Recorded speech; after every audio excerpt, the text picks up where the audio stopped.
আসসালামু আলাইকুম, কেমন আছেন সবাই? নিয়ে আসলাম নতুন আরেকটা ভিডিও। তো আজকে আমি আপনাদের সঙ্গে শেয়ার করব ডিমের কোরমার একটা রেসিপি। আশা করি আজকের রেসিপিটি আপনাদের কাছে ভালো লাগবে।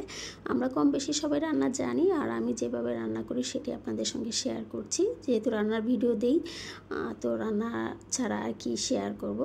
তো যেহেতু আমি ডিমটা এভাবেই রান্না করেছিলাম, ভাবলাম এটি আপনাদের সঙ্গে শেয়ার করি। তো এখানে আমি ডিম নিয়েছি, আর ডিমটাকে সিদ্ধ করে খোসা ফেলে নিয়েছি, আর ডিমটা একটু ছুরি দিয়ে কেটে নিয়েছি। আর এই যে মশলাটার মধ্যে লবণ আর হলুদটা যখন দিয়েছি আর ডিমটা ভেজে নিলে এটা কিন্তু ওই যে মশলাটা ঢুকবে, আর ডিমটা তখন খাওয়ার পরে একটু ফানসা লাগবে না। তো এখানে আমি প্রথমে ডিমটাকে ভেজে উঠিয়ে রাখলাম। একই তেলে এখন পেঁয়াজটা দিয়ে দিলাম। পেঁয়াজটা দিয়ে আমি অল্প পরিমাণ তেলও এটার মধ্যে অ্যাড করলাম। এখন এটা থেকে আমি অর্ধেকটা পেঁয়াজ বেরেস্তা করব। পেঁয়াজ বেরেস্তা করে উঠিয়ে রাখবো, আর বাকি অর্ধেকটা দিয়ে আমি ডিমটা রান্না করব। তো পরিমাণ মতো লবণ দিয়ে দিলাম, দিয়ে এখন দিয়ে দিলাম আদা রসুন পেস্ট দিয়ে মশলাটার গন্ধটা যতক্ষণ পর্যন্ত না যাচ্ছে ততক্ষণ পর্যন্ত কিন্তু আমি এটাকে ভালোভাবে কষিয়ে নেব। এই পর্যায়ে দিয়ে দিলাম পানি, আর পানিটা দিয়েও আমি কিছুক্ষণ কষিয়ে তার মধ্যে দিয়ে দেবো এখানে প্রথমে দিলাম ধনে গুঁড়োটা দিয়ে কষিয়ে তারপরে দিয়ে দিলাম জিরা গুঁড়ো। আর এটাকে এখন আমি বেশ কিছুক্ষণ কষাবো। মশলা থেকে যখন এই যে তেলটা উঠে আসলো তখন কয়েকটা গোটা মশলাও দিয়ে দিলাম, দিয়ে এখানে আমি দিয়ে দিলাম টক দই আর বাদাম বাটা। এখন দেখতেই পাচ্ছেন এটাকে আমি ভালোভাবে কষিয়ে নিব, আর কষানোর এক পর্যায়ে এটার মধ্যে আমি দিয়ে দিব ডিমটা, আর ডিমটা দিয়েও আমি ভালোভাবে রান্না করে নিব।